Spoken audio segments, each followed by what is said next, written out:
Izakhamuzi ebezithukuthele zigane unwabu eMnambithi zivuku'mbhejazane namhlanje zibhikisha zifuna ukuthi yehle esikhundleni imeya yomasipala iAlfred Duma. Kulombhikisho kuthungelwe ngomlilo iloli lasha langqongqa.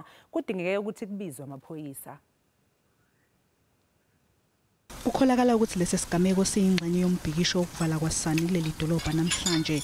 Izinhlangano ezimbili ubumbano lothula kanye neClip River Taxi Association zifuna ukuthi yehle esikhundleni imeya yomasipala iAlfred Duma. Sengokwesithathu kulenyanga kuba nokukhulela ngoqo wesiteleka.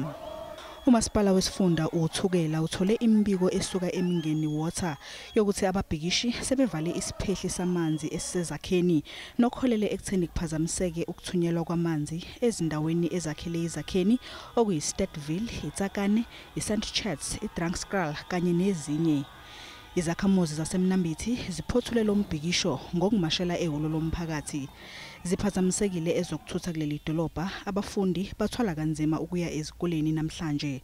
Amaphoyisa abesiqaphile isimo kanti asaphenya.